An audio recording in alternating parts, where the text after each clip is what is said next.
And how we can calculate the electric potential energy due to a system of point charges? Electric potential energy क्या है, और हमारे पास अगर कोई system of charge particles है तो उसकी इलेक्ट्रिक पोटेंशियल एनर्जी कैसे फाइंड कर सकते हैं। ठीक है, सबसे पहले तो ये कि इलेक्ट्रिक पोटेंशियल एनर्जी होती क्या है। Electric potential energy of a system of fix point charges. ठीक है, फिक्स पॉइंट चार्जेस यानी कि चार्जेस मूव ना कर रहे हैं, वो अपनी जगह पे फिक्स हों। So due to fixed point charges, the electric potential energy is basically equal to the amount of work done needed by an external agent to assemble the system.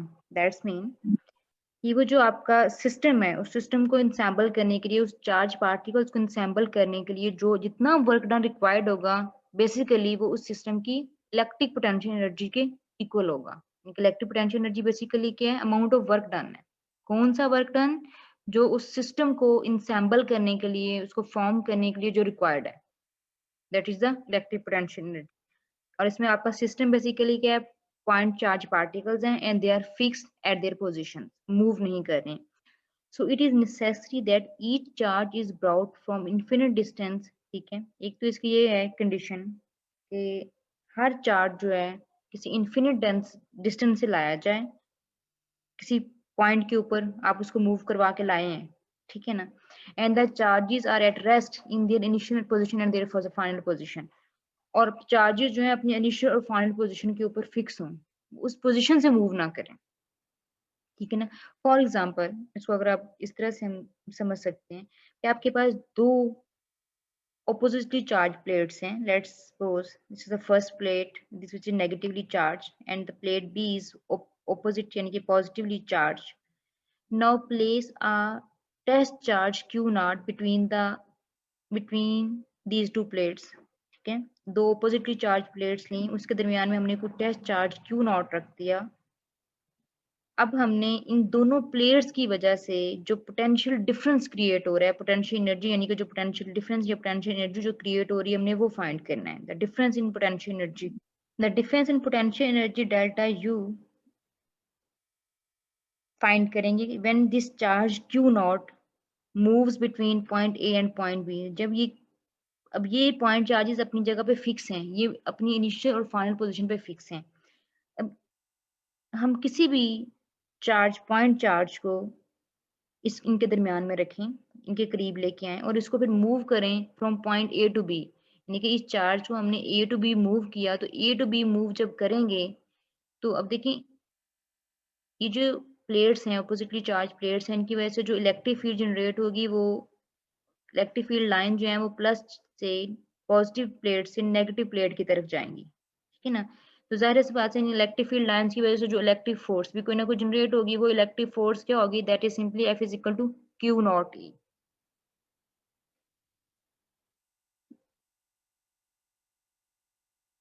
And that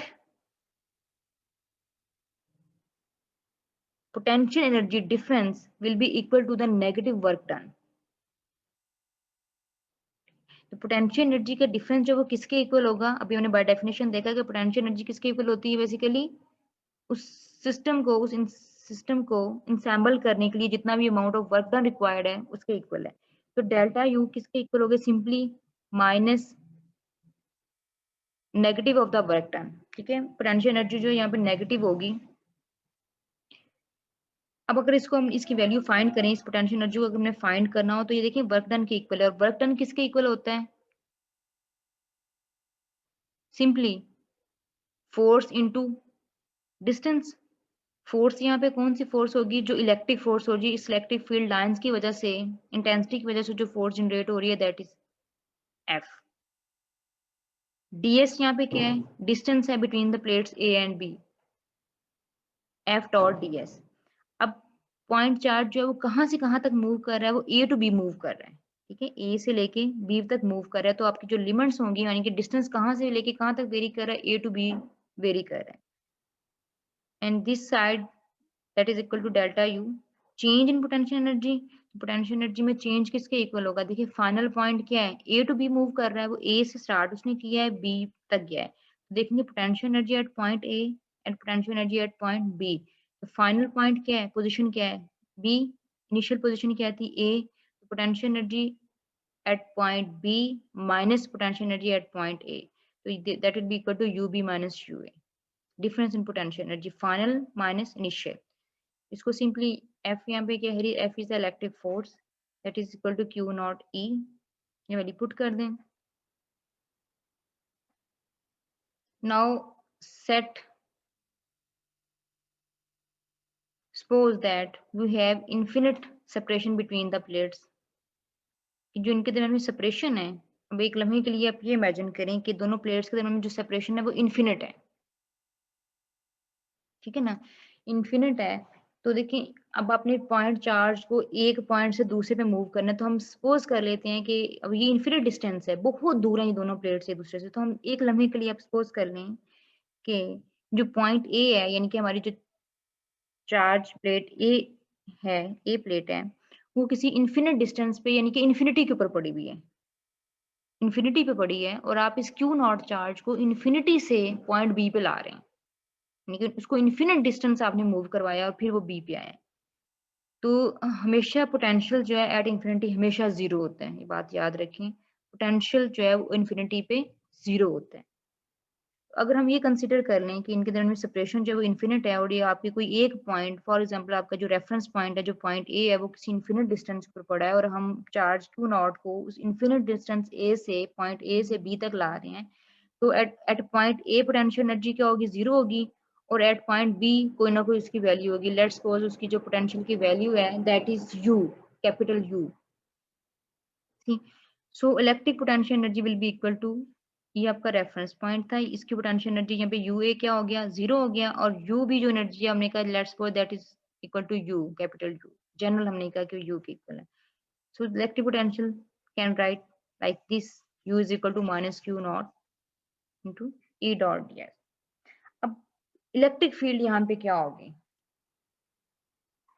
electric field क्या होगी, simply Coulomb's law को ज़हन करें कि दो oppositely charge आपके पास हैं और they are separated by a distance R, तो वहां पे कूलम्स लॉ के अकॉर्डिंग फोर्स किसके इक्वल थी, Q1 Q2 over are square, ठीक है ना. और इलेक्ट्रिक फील्ड वहां पे किसके इक्वल होती है, इलेक्ट्रिक फील्ड किसके इक्वल, ई किसके इक्वल होता है, F over Q not. F की वैल्यू पुट करके उसको डिवाइडेड बाय क्यू नॉट करेंगे तो आपके पास इलेक्ट्रिक फील्ड सिंपली आ जाएगी के Q1 ओवर आर स्केयर, ठीक है. ये दो चार्जेस हैं, इनकी वजह से इलेक्ट्रिक फील्ड क्या होगी, ये ऑलरेडी हम आई थिंक फर्स्ट या सेकंड लेक्चर में ये चीज चेक कर चुके हुए हैं. तो ई की ये वैल्यू यहाँ पे पुट कर दें, तो इसको थोड़ा सा सॉल्व करें, ये चेंज करें इसी क्वेश्चन में, सॉरी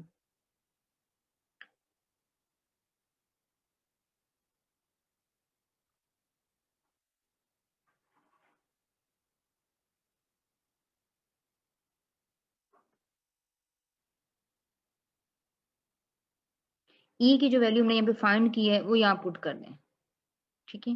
ई की वैल्यू पुट करेंगे तो आपके पास ये एक्सप्रेशन आ जाएगा. इसमें से देखिए जो चीज इंटेग्रल किसके ऊपर है, Q1 कांस्टेंट, Q2 कांस्टेंट है, K कांस्टेंट है. यहाँ पे जो चीज वेरी कर रही है उनके दरमियान में, चार्जेस के दरमियान में या प्लेयर्स के दरमियान में जो सेपरेशन है वो वेरी कर रही है, R वेरी कर रहा है, तो इंटेग्रल R के ऊपर है.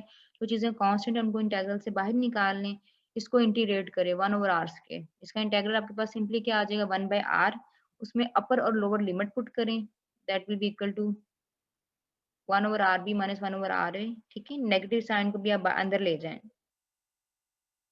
क्योंकि ये टर्म नेगेटिव थी, ये पॉजिटिव थी, वो नेगेटिव साइन आप अंदर लेके गए तो ये साइन जो है वो चेंज हो जाएंगे. सिंपली इंटीग्रेट किया आपने, इंटीग्रेट करके आपने इसमें लिमिट्स पुट कर दी इंटीग्रेशन की, ठीक है. अब हमने चूज कर लिया था कि हमारा जो कोई एक पॉइंट है, फॉर एग्जांपल लेट्स सपोज हमारा जो पॉइंट ए है वो हमारा कोई रेफरेंस पॉइंट है, रेफरेंस पॉइंट पे पोटेंशियल चूंकि जीरो होता है, तो इस पे पोटेंशियल की वैल्यू पुट कर दी, at infinity potential is zero, U A is equal to zero, ठीक है.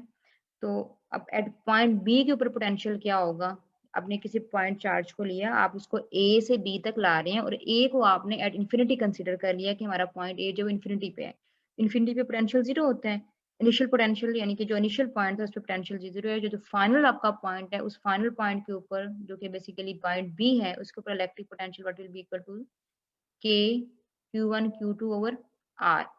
अब देखिए इन्फिनिटी आर ए आपका क्या है, ये जो डिस्टेंस है ये इन्फिनिटी के ऊपर है, ए पॉइंट आपने इन्फिनिटी पे लिया हुआ है, तो आर ए क्या एट इन्फिनिटी है, तो something divided by infinity zero, ये टर्म आपके पास जीरो हो जाएगी, पीछे क्या बचेगा 1 over R B.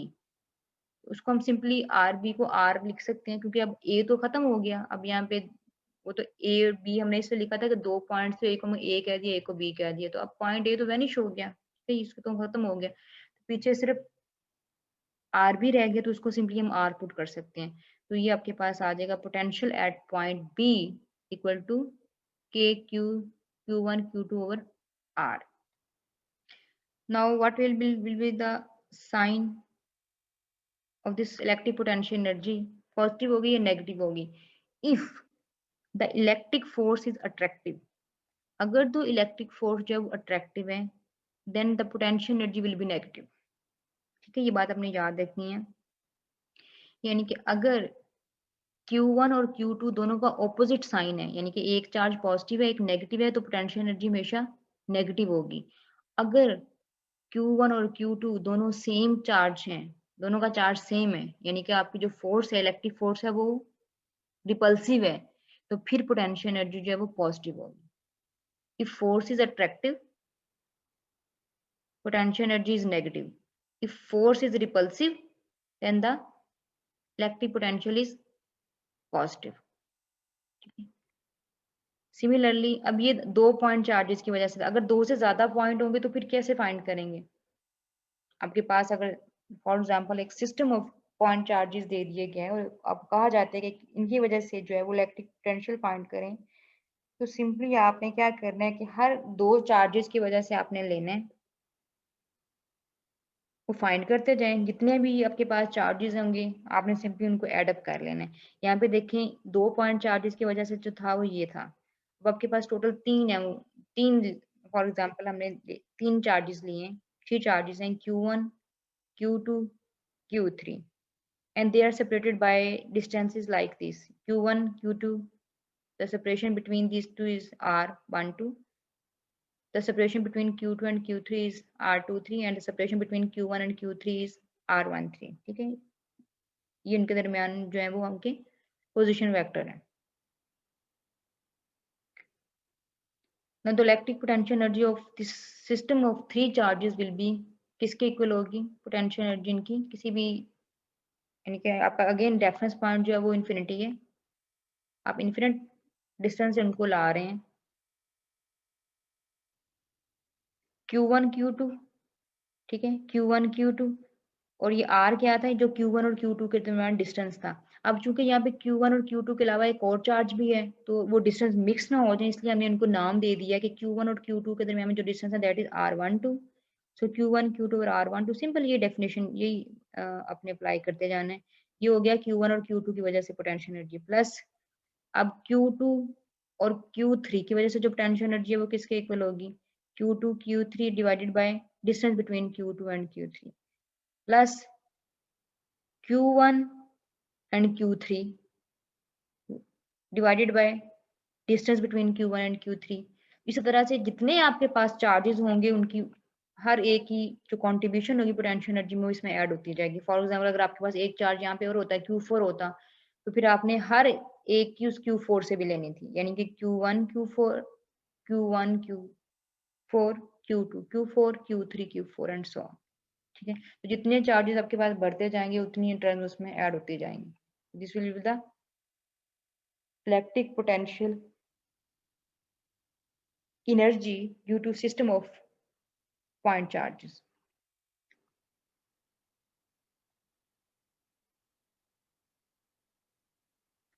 Next is the electric potential unit।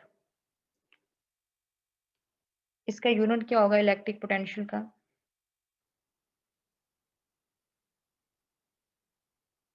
ये हमने फाइंड की थी इलेक्ट्रिक पोटेंशियल एनर्जी, ठीक है ना, ये इलेक्ट्रिक पोटेंशियल एनर्जी थी। अब इलेक्ट्रिक पोटेंशियल क्या होगा, electric potential is defined as the electric potential energy per unit test charge.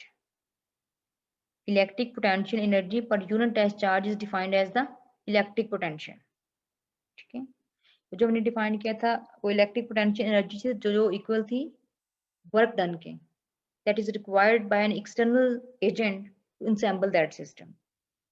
अब हम डिफाइन करें इलेक्ट्रिक पोटेंशियल को। इलेक्ट्रिक पोटेंशियल क्या होगा? Electric energy, potential energy divided by the unit test charge.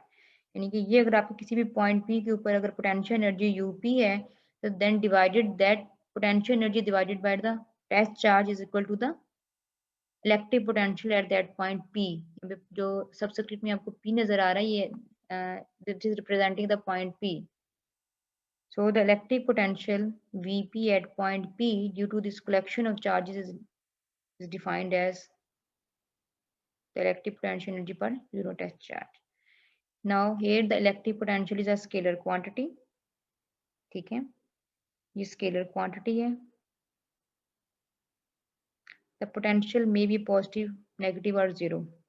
Potential positive भी हो सकता है, negative भी हो सकता है, zero भी हो सकता है। It all depends upon the nature of the charge distribution. Depend करता है कि आपकी charge distribution किस तरह की है। ठीक है, तो इसकी कोई भी वैल्यू हो सकती है। पॉजिटिव कब होगा? नेगेटिव होगा। The electric potential near an isolated positive charge is positive. ठीक है, अगर पॉजिटिव चार्जेस पड़े हुए हैं तो उनकी वजह से पोटेंशियल भी पॉजिटिव होगा। अगर आपके पास कोई नेगेटिव चार्ज डिस्ट्रीब्यूशन है तो उसकी वजह से पोटेंशियल भी सिंपली नेगेटिव होगा। Positive charges potential positive, negative charge distribution potential is negative. The electric potential has zero value at a point doesn't necessarily mean that the electric field at that point is also zero। क्या मतलब है इस बात का? अगर किसी point के ऊपर पोटेंशियल जीरो है तो उसका कतन ये मतलब नहीं है कि वहां पे इलेक्ट्रिक फील्ड भी जीरो है। ठीक है, इस बात को याद रखिएगा। तो अगर किसी पॉइंट पे इलेक्ट्रिक पोटेंशियल जीरो है तो उसका ये कतन मतलब नहीं है कि वहां पे इलेक्ट्रिक फील्ड भी जीरो है। वहां पे इलेक्ट्रिक फील्ड की कोई ना कोई वैल्यू हो सकती है। जस्ट लाइक आप एग्जांपल ले लें कि एट रेफरेंस, अब जब हम लेते हैं नॉर्मली जब इन्फिनिटी की बात करते हैं तो एट इन्फिनिटी पोटेंशियल क्या होता है? इन्फिनिटी पे पोटेंशियल क्या है? जीरो है। लेकिन जरूरी नहीं है कि वहां पे इलेक्ट्रिक फील्ड भी जीरो है। वहां पे इलेक्ट्रिक फील्ड की कोई ना कोई वैल्यू हो सकती है अगर आपको वो इन्फिनिट डिस्टेंस पता है तो आप वहां पे उस पॉइंट पे इलेक्ट्रिक फील्ड की वैल्यू बता सकते हैं। बट इन्फिनिटी पे पोटेंशियल हमेशा जीरो होता है। इसी तरह से for example electric potential at mid point between two equal and opposite charges is zero but electric field is not zero. Electric potential जो है आपके पास दो चार्जेस हैं, एक प्लस क्यू चार्ज पड़ा हुआ है, एक चार्ज है वो प्लस, एक नेगेटिव चार्ज है। ठीक है ना? अब आपने इन दोनों का जो मिड पॉइंट है वो यहाँ कहीं बनता है। Let's suppose that is point P. इधर पॉजिटिव चार्ज है और ये नेगेटिव है और दोनों इक्वल चार्जेस हैं, इक्वल एंड ऑपोजिट है। इनका जो मिड पॉइंट है, इस मिड पॉइंट के ऊपर इलेक्ट्रिक पोटेंशियल जो है वो जीरो होगा। क्यों जीरो होगा? देखिए पॉजिटिव चार्ज की वजह से पोटेंशियल हमेशा पॉजिटिव होता है, नेगेटिव चार्ज की वजह से नेगेटिव होता है। तो इधर पॉजिटिव पड़ा है, इधर नेगेटिव है और दोनों इक्वल डिस्टेंस से पड़े हुए हैं और हैं भी वो इक्वल अमाउंट के चार्जेस। तो इनका जो पोटेंशियल होगा दोनों की वजह से वो दूसरे के इफेक्ट को कैंसिल कर देगा। तो पोटेंशियल एट पॉइंट पी क्या हो जाएगा? जीरो हो जाएगा। दोनों के इफेक्ट जो है वो कैंसिल हो जाएगा। तो अब एट पॉइंट पी के ऊपर पोटेंशियल तो जीरो है लेकिन यहाँ पे इलेक्ट्रिक फील्ड जीरो नहीं है। इलेक्ट्रिक फील्ड की डेफिनेटली कोई ना कोई वैल्यू है जो कि पॉजिटिव से नेगेटिव चार्ज की तरफ जो है वो इलेक्ट्रिक फील्ड लाइन जो है वो डायरेक्शन होगी, उसकी कोई ना कोई स्ट्रेंथ होगी। तो अब यहाँ पे देखें कि potential, now the electric potential difference delta V between 2 points A and B in electric field is defined as, ठीक है, ये तो इलेक्ट्रिक पोटेंशियल था। इलेक्ट्रिक पोटेंशियल डिफरेंस यानी कि अब दो पॉइंट्स, यहाँ पे हम सिंगल पॉइंट की बात कर रहे थे। अगर अब दो पॉइंट्स हैं किसी फील्ड के अंदर, इलेक्ट्रिक फील्ड है, इलेक्ट्रिक फील्ड के अंदर आप दो पॉइंट ले रहे हैं, एक पॉइंट ए है, पॉइंट बी, उन दोनों पॉइंट के दरमियान कितना पोटेंशियल डिफरेंस है, क्योंकि पॉइंट ए का पोटेंशियल कुछ और होगा, पॉइंट बी का पोटेंशियल कुछ और होगा। तो हम चाह रहे हैं दोनों का पॉइंट्स का जो पोटेंशियल है उसका डिफरेंस देखना चाह रहे हैं। तो electric potential difference between two points that will be equal to simply that will be equal to potential at point B minus electric potential at point A। किसके इक्वल होगा? Electric potential energy at point B minus electric potential energy at point A divided by the test charge Q naught. तो ये दो points के दरमियान में electric potential difference आ जाएगा। What will the unit of the electric potential देखिए किसके equal होता है? Electric potential energy divided by the charge. तो पोटेंशियल एनर्जी है, ऊपर है एनर्जी, एनर्जी का यूनिट क्या होता है? जॉल, डिवाइडेड बाय नीचे चार्ज है, चार्ज का यूनिट क्या होता है? कूलम। तो चार्ज पर, सॉरी, जॉल पर कूलम। ऊपर चार्ज है, नीचे आपके पास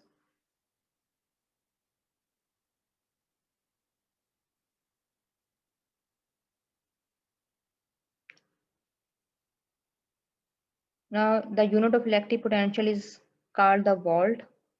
के इसके यूनिट को हम वोल्ट कहते हैं और 1 वोल्ट किसके इक्वल होता है, जॉउल पर कूलम। क्यों, देखिए इलेक्ट्रिक पोटेंशियल किसके इक्वल है, electric potential energy per unit test charge. ऊपर क्या है, एनर्जी है, नीचे चार्ज है। एनर्जी का यूनिट क्या होता है, जॉउल, डिवाइडेड बाय नीचे चार्ज है तो चार्ज का यूनिट क्या होता है, कूलम। तो 1 वोल्ट किसके इक्वल होगा, जॉउल पर कूलम। ठीक है, generally the word voltage is use for electric potential and potential difference. ठीक है, नॉर्मली वो कहते हैं कि इसके लिए हम जो यूनिट यूज किया जाता है, जो वर्ड हम यूज करते हैं वो वोल्टेज की बात करते हैं। फॉर एग्जांपल इतनी वोल्टेज है, चाहे वो पोटेंशियल एनर्जी है या पोटेंशियल इलेक्ट्रिक पोटेंशियल है या वो हमारे पास इलेक्ट्रिक पोटेंशियल डिफरेंस है, दोनों केसेस में हम नॉर्मली यही बात करते हैं कि वोल्टेज के टर्म में ही बात कर रहे होते हैं। यानी कि इतनी वोल्टेज है तो उसको हमने वोल्ट में बताने, लाइक 2 वोल्ट है, 3 वोल्ट है, तो वो क्या है, बेसिकली वोल्टेज है। तो यहाँ से आप पोटेंशियल एनर्जी भी फाइंड कर सकते हैं। इलेक्ट्रिक पोटेंशियल एनर्जी किसके इक्वल होगी, simply delta U is equal to Q naught into delta V. Potential energy का unit is simply joule and the unit of electric potential is volt and 1 volt is equal to joule per coulomb।